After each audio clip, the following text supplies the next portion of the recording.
గురుగారు చాలా చక్కగా పాటలు పాడుతూ మమ్మల్ని ఒక మరో లోకంలోకి తీసుకువెళ్తున్నారు. మీరు కేవలం తెలుగు పండితులే కాకుండా మంచి రచయితలు, రచన శక్తి ఇదంతా కూడా మీకు ఎలా సాధ్యమైంది? మీరు చాలా వేల పుస్తకాలు రాశారని విన్నాము. అయితే మీరు ఈ రచయిత అవ్వడానికి కూడా ఆ విశ్వవిద్యాలయమే కారణమా?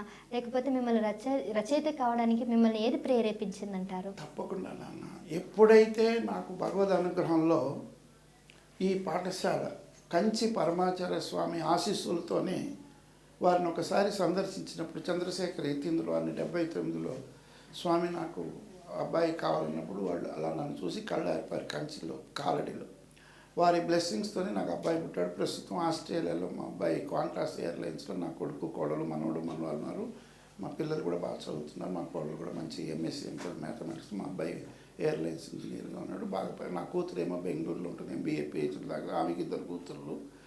అమ్మాయి పెద్ద అమ్మాయి బీకాము, 2వ అమ్మాయి ఇంటర్ చదువుతుంది. బాగా విద్యాభ్యాసంలో పైకి వచ్చారు మద్రాసు మహానగర్ నుంచి. తర్వాత తిరుపతిలోనూ వాళ్ళు చదివారు. సో మీరు అడిగిన ప్రశ్నలో ఈ రచనలు చేయడానికి గల కారణం మా మద్రాసులో ఉండే Hindu theological high school parade hall higher secondary. నేను అక్కడ 1974 నుంచి 2003 వరకు 29 సంవత్సరాలు పనిచేశాను. అప్పుడు 86లో ఎప్పుడైతే నేను కరుమారియమ్మ బుక్ రాశానో నాకు ఎన్వి గోపాల్ అనుకొని ఒక గ్రంథాలయం, ఒక ముద్రణాలయంలో పరిచయం అయింది. మా మామగారి యొక్క బ్రదర్ ఒక అతను చదువెందుకో తెలుసా అని ఒక బుక్ ప్రింటింగ్ కోసం నన్ను అడిగారు, సుబ్బారావు గారిని, వెదుళ్ళపల్లి బాపట్ల దగ్గర. ఆ బుక్ కోసం నేను ఎన్వి గోపాల్ అనుకోకి వెళ్తే వారు నన్ను చూసి కొన్ని పుస్తకాలు రాయమన్నారు. 88 ఆ ప్రాంతంలో అయ్యప్ప స్వామి శరణామృత వర్షిణి అని రాశాను. అప్పుడు అద్భుతమైన పాట, అది కరుమారియమ్మ పాటలాగే. ఈ మధ్యకాలంలో కూడా ఒక 2-3 టీవీ ఛానల్స్కి అయ్యప్ప జన్మరాశి అని చెప్పాను. అందులో ఒక సాంగ్ మీకు వినిపిస్తాను. నేను గాయకుడుగా కూడా ఎన్నో పాటలు ఆసువుగా పాడాను. ఇప్పుడు ఎటు అయ్యప్ప స్వామి సీజన్ కాబట్టి సూక్ష్మంగా చెప్తాను. నా రచనలు 37 రచనలు వచ్చాయి. అందులో అయ్యప్ప స్వామి శరణామృతం ఒకటి, శరణామృత వర్షిణి. అందులో జ్యోతి దర్శనం గురించి ఎన్నో పాటలు రాశాను. అందులో ఒకటి 25 పాటలు. జ్యోతిని దర్శించండి, పరంజ్యోతిని దర్శించండి, శబరికి పయనమైన భక్తులారా, జ్యోతిని దర్శించండి, హృదయ జ్యోతి సమర్పించండి. అయ్యప్ప స్వామి కరుణించిన వేళలో, అయ్యప్ప స్వామి కరుణించిన వేళలో, జన్మధన్యమగును భక్తులారా, కర్మ తొలగురా సద్భక్తులారా. జ్యోతిని దర్శించండి, పరంజ్యోతిని దర్శించండి, జ్యోతిని దర్శించండి, పరంజ్యోతిని దర్శించండి. మకర రాశిలో పయనించిన భానుని రోజున, మకర రాశిలో పయనించిన భానుని రోజున, జ్యోతిని దర్శించండి, హృదయ జ్యోతి సమర్పించండి, జ్యోతిని దర్శించండి, పరంజ్యోతిని దర్శించండి అని అద్భుతమైన శరణామృతం. అలాగే నాన్న, మా జన్మస్థలం అన్నాను కదా, మా తలకోన క్షేత్రం, ఆ స్వామి గురించి కూడా 3 పుస్తకాలు రాశాను. తలకోన దివ్య చరిత్రం గురించి. అందులో స్వామి గురించి కూడా పాటలు 29/5/2010లో ఒక సుప్రభాతం అనే క్యాజెట్ సాంగ్స్ అంతా రిలీజ్ చేశాను. అందులో కూడా చాలా వచ్చాయి. తలకోనలోన వెలసియున్నావా, ఇలలోన స్వామి సిద్ధేశ్వరా, తలకోనలోన వెలసియున్నావా, ఇలలోన స్వామి ఓ సిద్ధేశ్వర, ఇడుములు బాపెడి ఇందుశేఖర, ముడుపులు నీకు అర్పించదనయ, కను పాపగామము కావగరారా, ఇలలోన స్వామి ఓ సిద్ధేశ్వర అని అద్భుతమైన పాట. ఎందుకంటే మా నాన్నగారు ఆ తలకోన సిద్ధేశ్వర స్వామికి 50 ఏళ్ళు ధర్మకర్తగా చేశారు. మా అమ్మగారు నాన్నగారు దానశీలు. ఎన్నో శివరాత్రి సమయంలో మహాశివరాత్రికి అన్నదానం చేస్తాం. అది మా ప్రాంతపు మా స్వామి ఇష్టదైవం. అలా ఎన్నో రాశాం. కోనలోన తల కోనలోన, కోనలోన తల కోనలోన స్వామిని సిద్ధేశుని దర్శిద్దాము. కోనలోన తల కోనలోన దర్శిద్దాము స్వామిని. శివరాత్రి జాగరణ వేళలో శివుని మ్రొక్కుదాం. సిద్ధ పూజలోన దైవ ప్రసాదము అందుకుందాం వరసిద్ధిగా. సంతాన ప్రాప్తి కోసమే సంతాన ఈశ్వరుడు తలకోన సిద్ధేశుడు. చేరి మ్రొక్కుదాం, చేరి మ్రొక్కుదాం, తలకోన సిద్ధేశుని చేరి మ్రొక్కుదాం. ఇలా ఎన్నో రాశాను బంగారు. అలా తలకోన సిద్ధేశ్వర స్వామి పైన, అలాగే అమ్మవారి పైన 37 ఈ మధ్య ఆవని క్షేత్రం అని ముల్బాగల దగ్గర ఆహావని అద్భుతమైన క్షేత్రం. ఇలా ఎన్నో దైవరచన రాశాను. అది అలాగే ఈ మధ్య కాలంలో కూడా ఆది శంకరాచార్య స్వామి సుప్రభాతం 22వ సంవత్సరంలో 1905లో కంచి విజయేంద్ర సరస్వతి స్వామి గారు పూజా సమయంలో ఉండేటప్పుడు ఆదిశంకర సుప్రభాతం రాశాను. అది వారు పూజా సమయంలో విని 18/5/2022లో నన్ను మరుసటి రోజు మీరు రావాలి, శైవాగం పండితులు వస్తారని పిలిచి ఆ సభలో నా మాటలు విని ఒక హైకోర్టు జడ్జిగా చంద్రయ్య గారిని పిలిచి, వీరు అమరవాది శేషయ్య గారు మంచి కవి గారు అని చెప్పి సెలవు ఇచ్చి వారు నాకు ఒక సర్టిఫికేట్ కూడా ఇచ్చారు. ఇది ఈ మధ్యకాలంలో తెలుగు యూనివర్సిటీ కూడా నేను సాహితీ పురస్కారం చేశాను. ఆ విధంగా ఆధ్యాత్మికంగా ప్రగతి రావడానికి ఆ ప్రేరాల్లో కంచి పరమాచార్య స్వామి దగ్గర నుంచి నేటి విజయేంద్ర సరస్వతి యొక్క గురువుల ఆశీస్సులమ్మ. ఈ విధంగా నేను రచన చేయడంలో అనేకమైన అంచెలు వచ్చాయి. అవును. అంతేకాకుండా మీరు ఆధ్యాత్మిక ప్రగతిలో ఇంత సాధించిన తర్వాత మీరు ఈ ఆధ్యాత్మిక ప్రగతిలోనే ఒక ధ్యాన సాధనలో కూడా ఉన్నారని వింటున్నాము. అది ఎలా సాధ్యమైంది? ఇప్పటికీ కూడా ఉన్నారండి? తప్పకుండా నాన్న.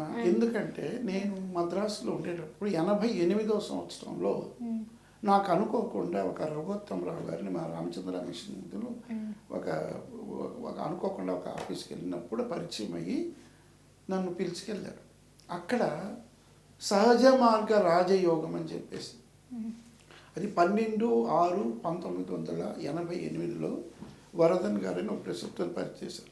ఈ సహజ మార్గ రాజయోగం అనేది రామచంద్ర, ఇది ఒక సూక్ష్మంగా దీని యొక్క మూలాన్ని చెప్తే, మనము గృహస్థ జీవితాన్ని చేసుకుంటూ ఆధ్యాత్మికమైనటువంటి ఒక పక్షికి 2 రెక్కల్లాగా where religious ends there spiritual starts అని 1873లో పుట్టిన లాలాజీ మహారాజు గారు మొట్టమొదటగా ప్రాణాహుతి అనేటువంటి ఈ ప్రక్రియను మొదలుపెట్టి వారి యొక్క అనునాయులైనటువంటి సక్సెసర్ బాబూజీ మహారాజు గారు 1999లో పుట్టారు. 1890 వారు 1945 మార్చి 31న ఉత్తరప్రదేశ్ షాజహాన్పూర్లో ఈ రామచంద్ర మిషన్ అని మొదలెట్టారు. వారి యొక్క సక్సెసర్గా బాబూజీ మహారాజ్ గారు నెలకొన్నటువంటి ఈ యొక్క రామచంద్ర మిషన్, వారి యొక్క సక్సెసర్గా పార్థసారథి రాజగోపాలాచారిని చెన్నైలో మనప్పాకంలో బాబూజీ మెమోరియల్ ఆశ్రమం ఉంది. అక్కడ మా బాబూజీ మన రామచంద్ర మిషన్లో పార్థసారథి రాజగోపాలాచారి గురువర్యుల ఆధ్వర్యంలో చేరడం జరిగింది. ప్రస్తుతం అదే రామచంద్ర మిషను ప్రపంచవ్యాప్తంగా 76 దేశాల నుండి మన యొక్క భారతదేశ ప్రెసిడెంట్ అయినా ప్రధానమంత్రి అయినా వెళ్ళినటువంటి హైదరాబాద్ భాగ్యనగరంలో ఖానా శాంతివనం అని చేవేళ్ళ దగ్గర ఉన్నది, తిమ్మాపురం. అటువంటి రామచంద్ర మిషన్లో నేను ధ్యాన సాధనలో చేరినప్పుడు మా బాబూజీ మెమోరియల్ ఆశ్రమంలో కీర్తిశేషులు మా గురువు గారు ముడుంబై నరసింహాచారి గారని, ఆయన గొప్ప సంస్కృతాంధ్ర పండితుడు, వైష్ణవ మత శాఖ అధ్యక్షుడు. మా యొక్క మద్రాసు యూనివర్సిటీలో నేను 95 నుంచి 2001 వరకు ఈ పిహెచ్డి సిద్ధాంత గ్రంథము ఆంధ్ర మహాభారత భాగవతాల్లో శ్రీకృష్ణుడు చేయడానికి కూడా వారి యొక్క ప్రేరేపణ మా రామచంద్ర మిషన్లోని వారు ఇచ్చినటువంటి శీర్షిక. ఎందుకంటే మేము రామచంద్ర మిషన్లో కూడా శ్రీకృష్ణ సంబంధమైనటువంటి ఫాలోయర్స్గా కృష్ణ భగవానుడు చెప్పిన విధంగా భగవంతుని మనం ప్రార్థన చేయడంలో ధ్యాన ప్రక్రియ, ధ్యాన సాధనలో అష్టాంగ యోగ మార్గాల్లో ధ్యాన సాధన, ధ్యానము ఏకాగ్రతగా ప్రాణాహుతిగా చేసేది. అంటే ఒక గురువు గారు ఒక క్యాండిల్ వెలిగిస్తే మరొక క్యాండిల్ వెలిగించినట్లుగా మనలో ఉన్నటువంటి మన ఏవ మనుష్యానాం కారణం బంధమోక్షం అని మనసే కారణం. ఈ మనసును అంతర్భూతంగా ఆత్మవైపు మెలిస్తే ఆధ్యాత్మికం, బాహ్యం వైపు మలిస్తే అరిషడ్ వర్గంలో కామక్రోధ లోభ మదమచలనని మెటీరియల్ లైఫ్. దానికి ఆధ్యాత్మికమైన ప్రగతికి బీజం పడినటువంటి విధంగా ఈ యొక్క ఎప్పుడైతే ఈ రచనలు భక్తి మార్గంలో నేను చేస్తున్నానో దానికి నెక్స్ట్ స్టేజ్గా నాకు ఆధ్యాత్మికంలో మార్గం రావడానికి ఈ రామచంద్ర మిషన్ అయినప్పుడు అక్కడ కృష్ణ భగవాన్ గురించి చేయమన్నాడు. ఎందుకంటే వారు ఏమన్నారు, కృష్ణుడు మీకు భగవంతుడు చిన్నప్పటి నుంచి నాకు గోవులు అంటే చాలా ఇష్టం. అంటే ఇంకొకటి గురుగారు, మీరు డిగ్రీలు ఎన్నో డిగ్రీలు చేశారు, 8 డిగ్రీలు చేశారు. పిహెచ్డిలో కూడా ఈ ఆంధ్ర భారత భాగవతంలో శ్రీకృష్ణు నుంచి ఎన్నుకోవడానికి కారణం ఏంటి? అదే చెప్తున్నాను బంగారు. ఆ యొక్క కృష్ణుడి గురించి చేయమని సలహా ఇచ్చింది వారే. సరే, వెంటనే నాకు చిన్నప్పటి నుంచి ఆవులంటే చాలా ఇష్టం. చాలా సేవ చేసేవాడు మా గ్రామంలో, మా ఊర్లో 40 ఏళ్ళు చిన్న వయసులో. ఆ విధంగా వారు అన్నారు. నాది అక్కడ 29/8/2001 వైవాన్ జరిగింది, 40 మంది. అక్కడ వారు చెప్పారు, మీ యొక్క కృష్ణుడి పైన చేయడానికి వాళ్ళ కలమైన కారణాలు ఏంటంటే అక్కడ గోపాలుడు ఉంటే భక్తి, గోవులు అంటే అనురక్తి అని గోపాలు గురించి రాయడం. రెండవది, ఈ భారతంలో కృష్ణుడు ఎలా ఉన్నాడు, భాగవతంలో కృష్ణుడు ఎలా ఉన్నాడు అనే విషయాన్ని నాకు అద్భుతంగా బోధించినటువంటి మహాగురువు కీర్తిశేషులు ముడుంబై నరసింహాచారి గారు. మచ్చుకు కొన్ని విషయాలు నేను చెప్తాను, చెప్పండి గురుగారు. అది కృష్ణ పరమాత్మ ఏ విధంగా భారతంలో చెప్పబడ్డాడు, భాగవతంలో ఎలా చెప్పబడ్డాడు అనే విశేషాలను మనం రాబోయే ఎపిసోడ్లో కొన్ని చెప్పుకున్నాం. ఎందుకంటే చాలా పెద్ద విషయం. ఇంతవరకు రచనల గురించి చెప్పాను, ఆధ్యాత్మిక ప్రగతిలో ఎన్ని రచనలు చేసి చెప్పాను. అలాగే ఆ యొక్క ఈ 37 పుస్తకాల్లో చివరిది చేశాను. అలాగే ఇంకొకటి కూడా ఈ మధ్యకాలంలో నేను ఆస్ట్రేలియాకి వెళ్ళినప్పుడు డిసెంబర్ 26 వెళ్ళి మార్చి 8 వచ్చా. అక్కడ ఒక భావనలో ఒక అతను అడిగితే, భగవద్గీతలో నాడు శ్రీకృష్ణుడు అర్జునుడికి ఏం చెప్పాడు ద్వాపరయుగంలో, అది నేటి యువతకు ఎలాంటి సందేశం ఇస్తుందనే విషయాన్ని 39 ఎపిసోడ్ సివిఆర్ ఓమ్ ఛానల్లో నేను దాదాపు 8 సంవత్సరాలుగా 442 ఎపిసోడ్లు 20 ప్రాజెక్టు చెప్పాను. అందులో ప్రస్తుతం ఆ యొక్క మా హార్ట్ఫుల్నెస్ గురించి కూడా 26 ఎపిసోడ్లు చెప్పి, ధ్యాన మార్గం గురించి రామచంద్ర మిషన్ 39 ఎపిసోడ్లు నేటి యువతకు ఎలాంటి సందేశమో చెప్పాను. అలాగే ప్రస్తుతం రోజు 3:30 నుంచి 4 వాల్మీకి రామాయణం యథాతథంగా ఉప్పలూరి కామేశ్వరరావు గారిని ఆంధ్రీకరించినటువంటి అతని పుస్తకంలో ఉండే మొత్తం 6 కాండలు 67 ఎపిసోడ్లు చెప్పాను. ఈరోజు కూడా రోజు వస్తుంటుంది. అయితే ఇప్పుడు శ్రీరాముడి పాత్ర గురించి కూడా అది తప్పకుండా చెప్తాను. కృష్ణుడిది రాముడిది రెండూ కూడా రాబోయే ఎపిసోడ్లో అద్భుతంగా చెప్తాను బంగారు. ఇప్పుడు నా రచనల గురించి చెప్పాను, మీరు అడిగిన ప్రశ్నకి ఆధ్యాత్మిక ప్రగతి గురించి చెప్పాను. ఈ యొక్క రామచంద్ర మిషన్ ధ్యాన ప్రక్రియకు కారణం ఏంటి, కృష్ణుడి గురించి చేయడానికి కారణం ఏంటి, ఆ సహజ మార్గ రాజయోగంలో ఒక అద్భుతమైన ప్రేయర్ ఉందమ్మా.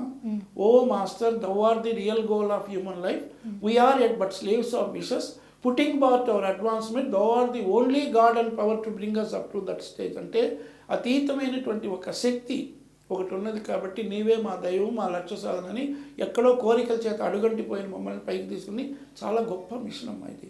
నేను ఈ విధంగా ఆధ్యాత్మికంగా బాగా అభివృద్ధికి రావడానికి బీజం పడినటువంటి ప్రదేశం మా హిందూ థియలాజికల్. అన్నిటికంటే మించి తల్లి మొదట గురువు అంటారు. మా అమ్మగారే రాజరాజ సుభాష్ గారు, అమరవాది రాజమ్మ గారు, మా నాన్నగారు, వారి యొక్క అటువంటి చెప్పాను కదా ఇంతకుముందు, అటువంటి పార్వతీ పరమేశ్వరు బ్లెస్సింగ్స్. వారు గొప్ప ఆధ్యాత్మికవేత్తలమ్మ.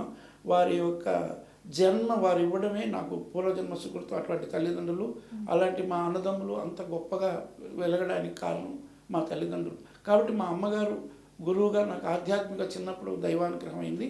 అదేవిధంగా ఈ రామచంద్ర మిషన్లో నేను చేరడం, ఈ ఆధ్యాత్మిక ప్రగతికి అంచెలంచెల సోపానాలు, భక్తి మార్గం నుంచి జ్ఞాన మార్గానికి రావడానికి కూడా కృష్ణ భగవానుడు భగవద్గీతలో చెప్పినప్పుడు నన్ను చేరుకోవడానికి భక్తి మార్గం, జ్ఞాన మార్గం, ఈ విధంగా నా రచనలు అన్నీ కూడా ఆధ్యాత్మికంగా ప్రవచనాలు చెప్పడానికి ఒక మార్గమైంది బంగారు.